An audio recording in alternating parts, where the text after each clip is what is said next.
भारत में अंग्रेजी का पहला समाचार पत्र किसने शुरू किया था? जेम्स ए हिक्की ने। भारत में अंग्रेजी का पहला समाचार पत्र जेम्स ए हिक्की ने शुरू किया था। जेम्स ए हिक्की ने भारत में पहला अंग्रेजी समाचार पत्र दी बंगाल गजट 1780 में शुरू किया था।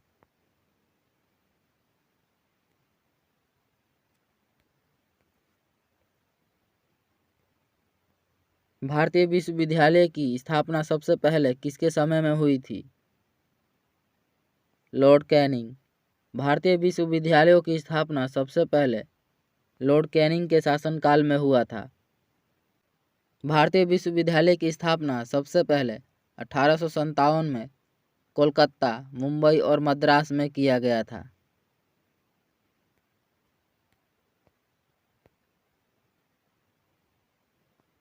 एक खुली प्रतियोगिता परीक्षा के माध्यम से इंडियन सिविल सर्विस में भारतीयों के लिए प्रवेश को निम्नलिखित में से किसने संभव बनाया? लॉर्ड डलहौजी ने। एक खुली प्रतियोगिता परीक्षा के माध्यम से इंडियन सिविल सर्विस में भारतीयों के लिए प्रवेश को लॉर्ड डलहौजी ने संभव बनाया।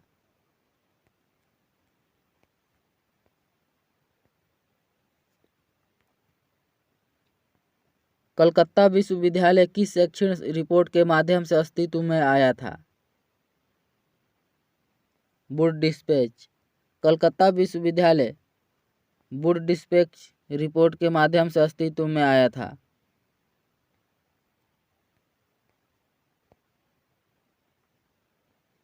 ब्रिटिश सरकार ने कंपनी के कार्यों में हस्तक्षेप किया और 1773 ईस्वी में एक अधिनियम पारित किया जिसका नाम था नियामक अधिनियम। ब्रिटिश सरकार ने कंपनी के कार्यों में हस्तक्षेप किया और 1773 ईस्वी में एक अधिनियम पारित किया जिसका नाम नियामक अधिनियम था।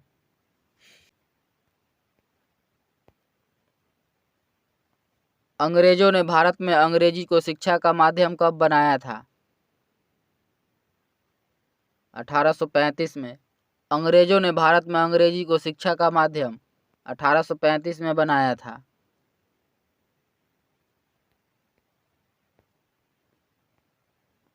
भारत के किस गवर्नर जनरल ने डाक सेवा की शुरुआत की थी? लॉर्ड डलहौजी ने। भारत के गवर्नर जनरल लॉर्ड डलहौजी ने भारत में डाक सेवा की शुरुआत की। भारत में डाक सेवा की शुरुआत लॉर्ड डलहौजी ने 1854 में किया था।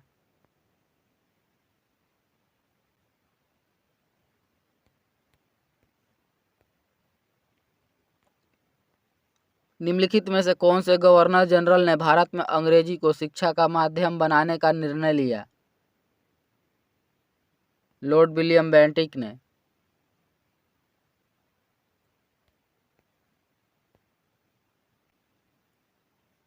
लॉर्ड कॉर्नवालिस को किस लिए जाना जाता है? बंगाल की स्थायी राजस्व व्यवस्था के लिए। लॉर्ड कॉर्नवालिस को बंगाल की स्थायी राजस्व व्यवस्था के लिए जाना जाता है। लॉर्ड कॉर्नवालिस ने बंगाल में राजस्व स्थायी व्यवस्था 1793 में शुरू किया था।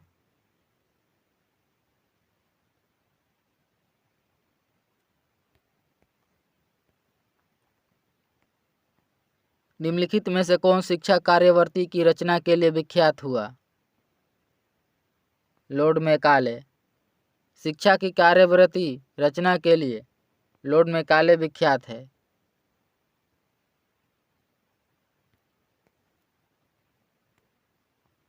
सांप्रदायिक निर्वाचन क्षेत्रों की पद्धति की शुरुआत भारत में किसके द्वारा हुई? 1909 के मार्ले मिंटो सुधार के आधार पर। सांप्रदायिक निर्वाचन क्षेत्रों की पद्धति की शुरुआत 1909 के मार्ले मिंटो सुधार के आधार पर किया गया।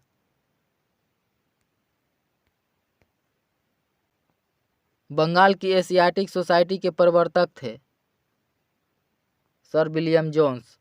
बंगाल की एशियाटिक सोसाइटी की स्थापना सर विलियम जोन्स ने किया था। बंगाल में एशियाटिक सोसाइटी की स्थापना सर विलियम जोन्स ने 1784 में किया था।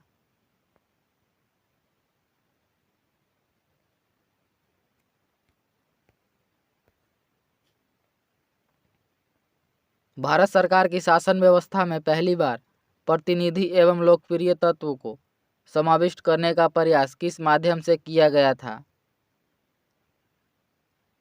1892 का भारतीय परिषद अधिनियम के तहत।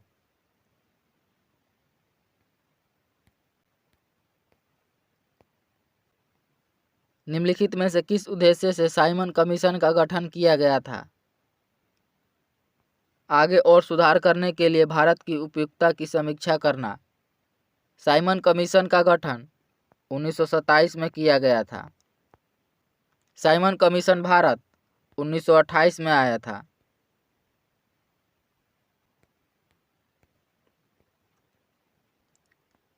निम्नलिखित में से किसके द्वारा सती प्रथा पर रोक लगाई गई थी? Lord William Bentinck. सती प्रथा पर रोक लॉर्ड विलियम बेंटिक ने लगाया था। लॉर्ड विलियम बेंटिक ने 1829 में लगाया था।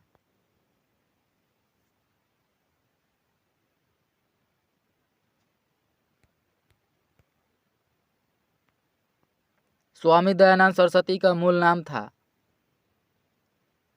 मूलशंकर। स्वामी दयानंद सरस्वती का मूल नाम मूलशंकर था।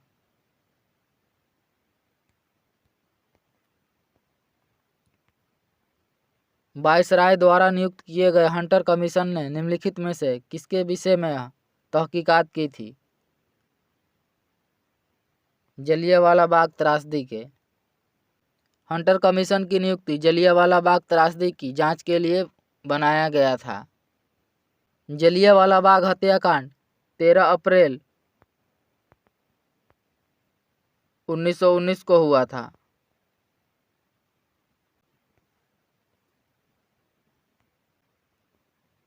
उन्नीस सौ 9 के इंडियन काउंसिलिंग एक्ट का एक अन्य नाम था मार्लेमेंटो सुधार।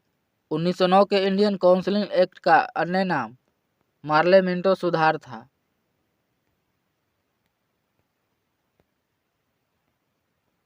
ब्रिटिश क्राउन ने ईस्ट इंडिया कंपनी से भारत पर प्रभुसत्ता किस वर्ष में समाप्त किया?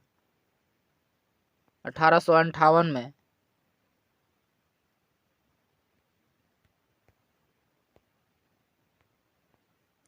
राजा राम मोहन राय ने किसके विरुद्ध एक ऐतिहासिक आंदोलन का आयोजन किया था? सती प्रथा की।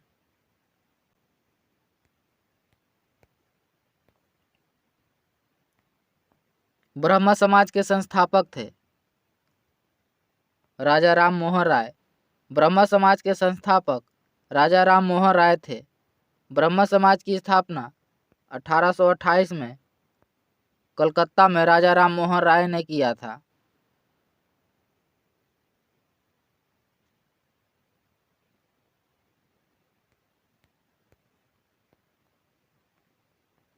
आर्य समाज की स्थापना किसने की थी?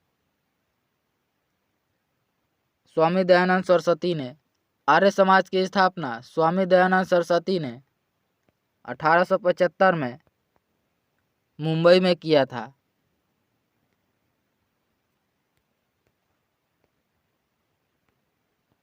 देश शासन किस गवर्नमेंट ऑफ इंडिया एक्ट द्वारा लागू किया गया था? 1919 एक्ट के तहत। देश शासन 1919 एक्ट के तहत लागू किया गया था।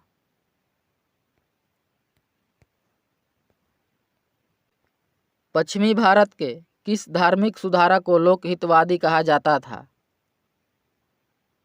गोपाल हरि देशमुख को। पश्चिमी भारत के गोपाल हरि देशमुख को धार्मिक सुधारक के लिए लोकहितवादी कहा जाता था।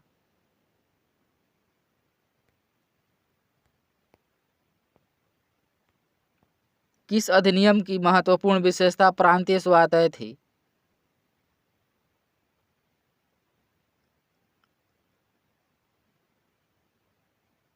उन्नीस सौ 35 अधिनियम।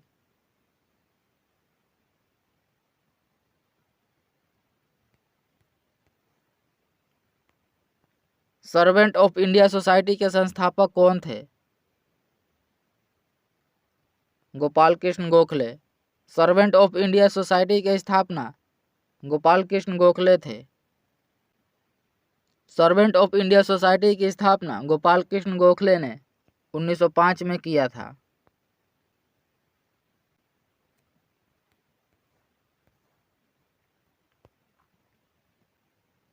निम्नलिखित कथन को मिलान कीजिए। केशव चंद्र सेन ने भारतवर्षीय ब्रह्म समाज की स्थापना किया। दयानंद सरस्वती ने आर्य समाज की स्थापना किया था। आत्माराम पांडुरंग ने प्रार्थना समाज की स्थापना किया था। सैयद अहमद खान ने अलीगढ़ आंदोलन से संबंधित थे। प्रार्थना समाज की स्थापना आत्माराम पांडुरंग ने 1867 में शुरू किया था। भारतीय वर्षीय ब्रह्म समाज की स्थापना केशव चंद्र सेन ने 1866 में शुरू किया था। अलीगढ़ आंदोलन की शुरुआत सर सैयद अहमद खान ने 1875 में शुरू किया था। आर्य समाज की स्थापना दयानंद सरस्वती ने 1875 में शुरू किया था। ऑप्शन नंबर सी सही हो जाएगा। 2, 4, 1 और 3।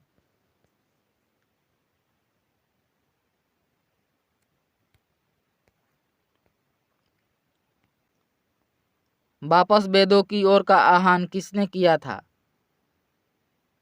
स्वामी दयानंद सरस्वती ने। वापस वेदों की ओर लौट चलो, स्वामी दयानंद सरस्वती ने कहा था।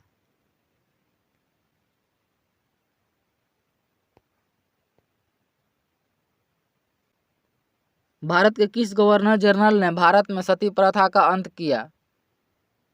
लॉर्ड विलियम बेंटिक ने। भारत में सती प्रथा का अंत लॉर्ड विलियम बेंटिक ने किया था।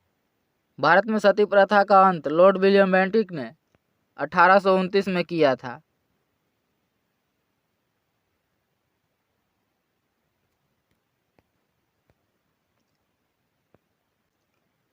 नए भारत का पैगंबर किसे कहा जाता है?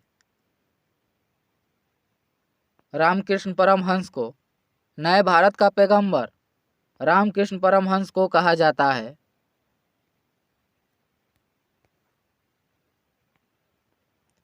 – 1909 में पारित मार्ले मिंटो सुधार का उद्देश्य क्या था?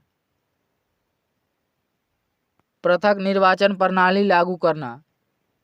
1909 में पारित मार्ले मिंटो सुधार का उद्देश्य पृथक निर्वाचन प्रणाली को लागू करना था।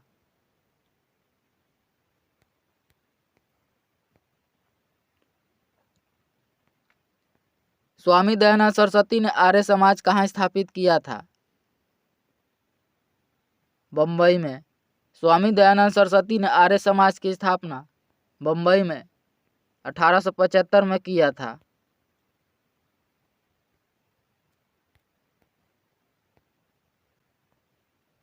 निम्नलिखित में से भारत में स्थापित स्वशासन का अग्रगामी कौन था? Lord Ripon. भारत में स्थापित स्वशासन का जनक लॉर्ड रिपन को कहा जाता है।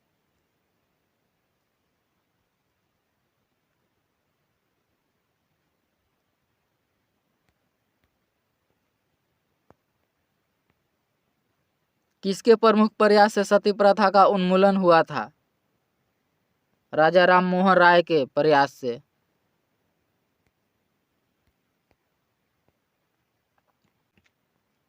निम्नलिखित में से कौन 19वीं शताब्दी के भारत में सामाजिक सुधार आंदोलन का अग्रगामी था? राजा राम मोहन राय।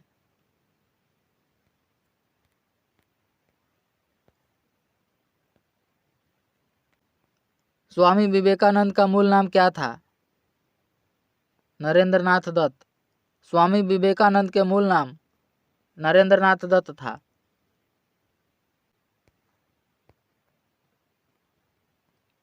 रैयतवाड़ी व्यवस्था किसने विकसित किया था? थॉमस मुनरो ने। रैयतवाड़ी व्यवस्था को थॉमस मुनरो ने विकसित किया था।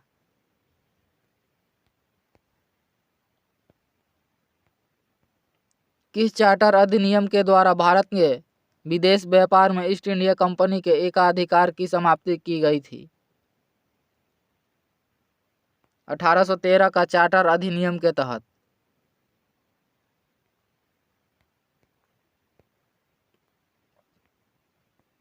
भारत सेवक समाज की स्थापना किसने की थी? गोपाल कृष्ण गोखले ने। भारत सेवक समाज की स्थापना गोपाल कृष्ण गोखले ने किया था?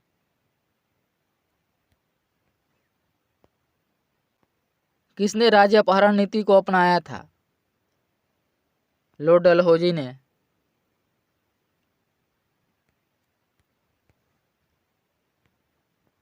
रामकृष्ण मिशन की स्थापना किसने किया था?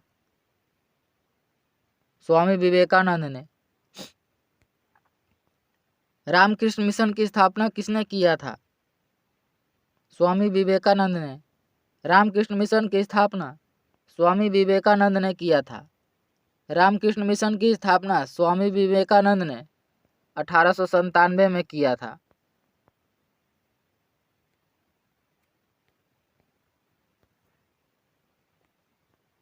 लॉर्ड कर्जन के दौरान निम्न में से कौन सी घटना नहीं घटी थी? भारतीय राष्ट्रीय कांग्रेस का गठन। लॉर्ड कर्जन के शासनकाल में भारतीय राष्ट्रीय कांग्रेस का गठन नहीं हुआ था। भारतीय राष्ट्रीय कांग्रेस का गठन 1885 में लॉर्ड डफरिन के शासनकाल में हुआ था।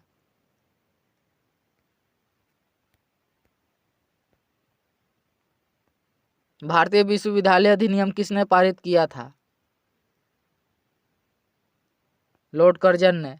भारतीय विश्वविद्यालय अधिनियम को लॉर्ड कर्जन ने पारित किया था।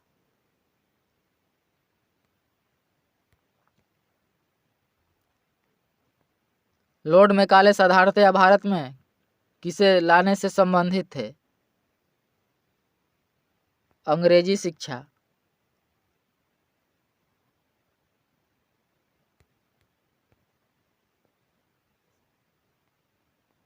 पिट्स इंडिया एक्ट के अंतर्गत निम्नलिखित में से किसे स्थापित किया गया था?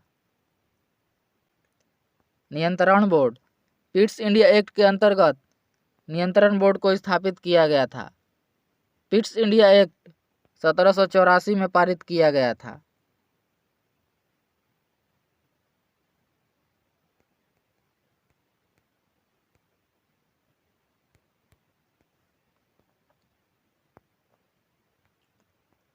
भारतीय सिविल सेवा में अर्हता प्राप्त करने वाले प्रथम भारतीय कौन थे? सुरेंद्र नाथ बनर्जी।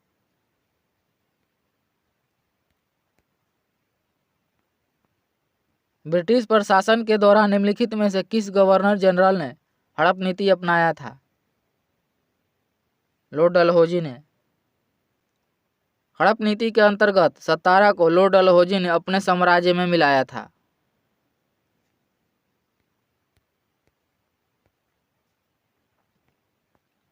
रोलेट एक्ट 1919 किसके काल में लागू हुआ था? लॉर्ड चेम्सफोर्ड के। रोलेट एक्ट 1919 लॉर्ड चेम्सफोर्ड के काल में लागू हुआ था।